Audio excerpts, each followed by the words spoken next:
क्रिया विशेषण का दूसरा उदाहरण है, दूसरा भेद है संबंध बोधक।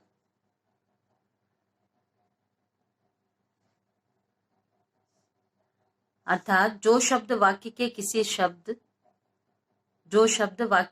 किसी संज्ञा या सर्वनाम का किसी दूसरे संज्ञा या सर्वनाम शब्द से संबंध बताते हैं उसे संबंध बोधक कहते हैं। अर्थात संबंध बोधक अर्थात संबंध का बोध कराने वाले जो शब्द हैं, जो अव्यय शब्द हैं, उसे संबंध बोधक कहते हैं। जैसे बिल्ली मेज के नीचे बैठी है, या मेज के ऊपर एक पुस्तक है, टोकरी के भीतर कुछ फल हैं, या टोकरी के बाहर आम है। टोकरी के बाहर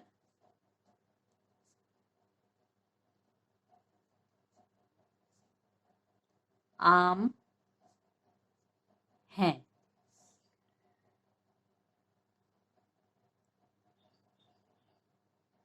इन सभी वाक्यों में के नीचे, के ऊपर शब्दों से बिल्ली और पुस्तक का संबंध है। जैसे टोकरी के बाहर आम है, के बाहर आम का संबंध के बाहर से है। इस प्रकार से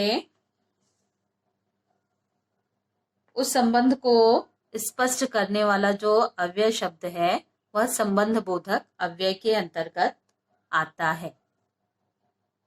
इस प्रकार स्पष्ट है, जो शब्द वाक्य के किसी संज्ञा या सर्वनाम का किसी दूसरे संज्ञा या सर्वनाम शब्द से संबंध बताता है उसे संबंध बोधक कहते हैं।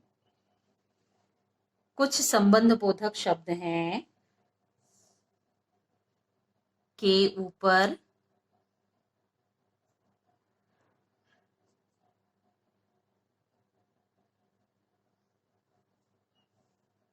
के आगे,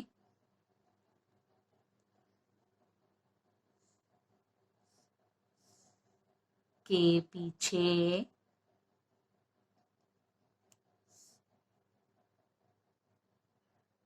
के अंदर,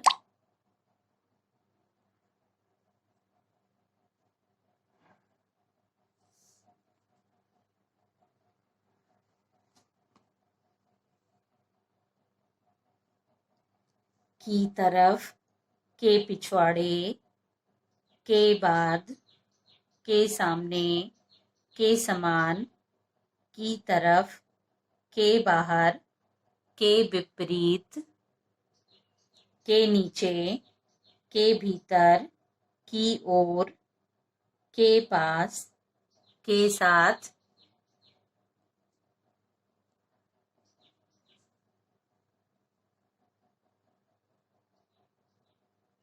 के पास, के विपरीत इत्यादि कुछ संबंध बोधक शब्द हैं। जैसे घर के ऊपर राम खेल रहा है, यानी राम के खेलने का संबंध, राम घर के ऊपर अर्थात छत पर खेल रहा है।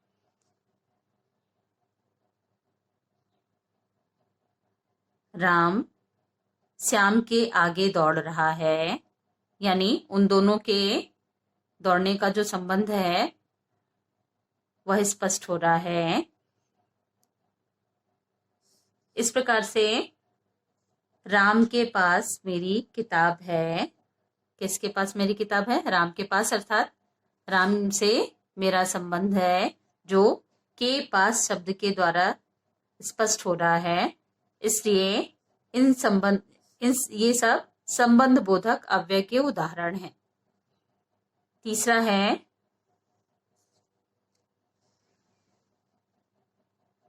समुच्चय बोधक।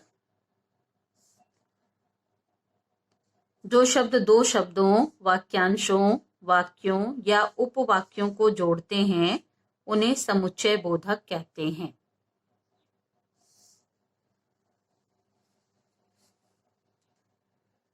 समुच्चय बोधक शब्द अर्थात जो दो वाक्यांशों या वाक्यों या उपवाक्यों को जोड़ने का कार्य करते हैं उन्हें समुच्चय बोधक शब्द कहते हैं। जैसे और, अथवा,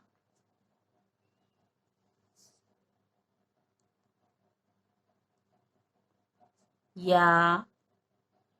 जैसे राम और श्याम भाई हैं। वह हिंदी पढ़ेगा अथवा संस्कृत। यानी इन दोनों को जोड़ने का, उन वाक्यों का या वाक्यांशों का जो कार्य करते हैं उन्हें समुच्चय बोधक शब्द कहते हैं। जैसे वह इस समय खेले अथवा पढ़े। यानी ये अथवा शब्द एक तरह से विभाजक को प्रदर्शित कर रहा है, विभाजन को। इस तरह से उसे समुच्चय बोधक शब्द कहते हैं। कुछ अन्य योजक शब्द के उदाहरण हम यहाँ आपको बताते हैं। परंतु,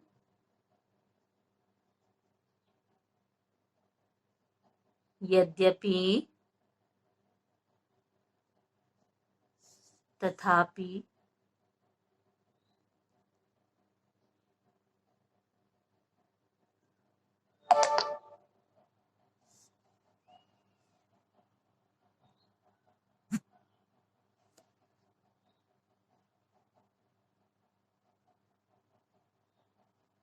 चूंकि, ताकि, जो कि, अन्यथा, किंतु,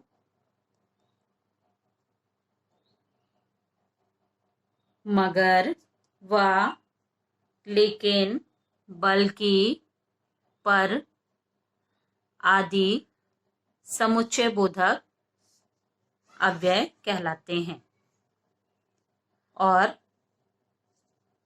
चौथा है विस्मयादि बोधक। विस्मय, हर्ष, शोक, दुख, घृणा, प्रशंसा, भय, क्रोध आदि मन के भावों को प्रकट करने वाले शब्द विस्मयादि बोधक कहलाते हैं। विस्मय अर्थात आश्चर्य को प्रकट करने वाले शब्द, जिसे विस्मयादि बोधक कहते हैं। जैसे वाह, तुमने तो कमाल कर दिया। वाह, तुमने तो कमाल कर दिया। अर्थात यह आश्चर्य को प्रकट करने वाला भाव है, इसलिए विस्मयादि बोधक शब्द है।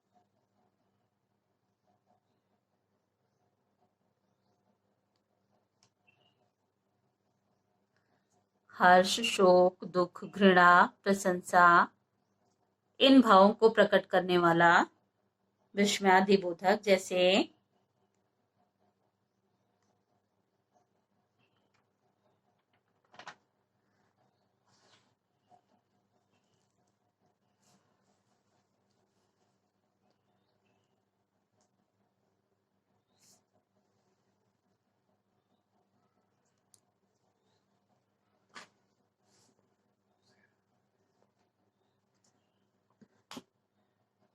विस्मयादि बोधक शब्द सदा वाक्य के पहले आते हैं।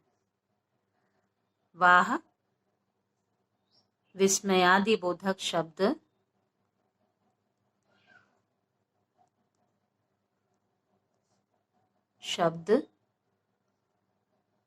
सदैव वाक्य के पहले आते हैं।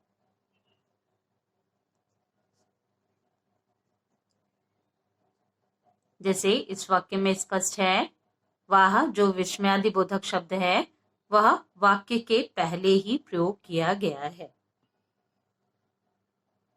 अब हम इन सभी मनोभावों के एक एक उदाहरण आपको बताते हैं। जैसे प्रशंसा,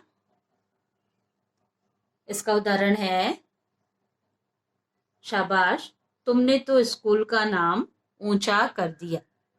और इसमें इस विस्मयादि बोधक शब्द शाबाश का पहले ही प्रयोग किया गया है। जैसे शाबाश, तुमने तो स्कूल का नाम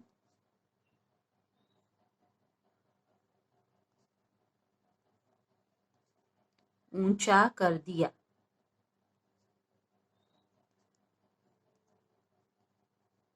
इस वाक्य में प्रशंसा का भाव स्पष्ट हो रहा है और इसमें विस्मयादि बोधक शब्द है शाबाश, जो वाक्य के प्रारंभ में ही प्रयोग किया गया है।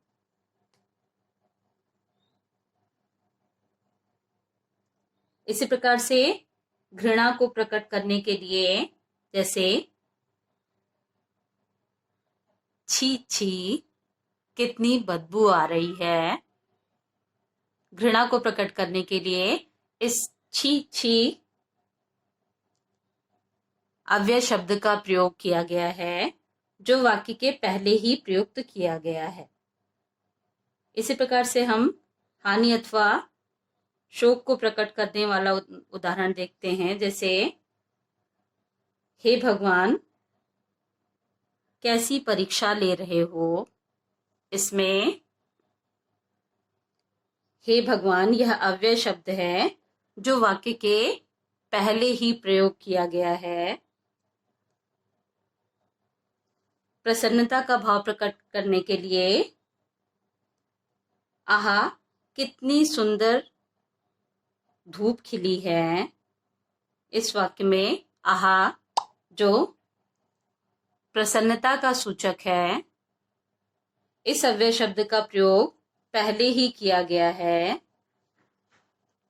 या फिर भय अथवा डर को प्रकट करने के लिए अरे कितना बड़ा कुत्ता आ गया। अरे इस विस्मयादि बोधक शब्द का प्रयोग वाक्य के पहले किया गया है, जो भय को प्रकट कर रहा है।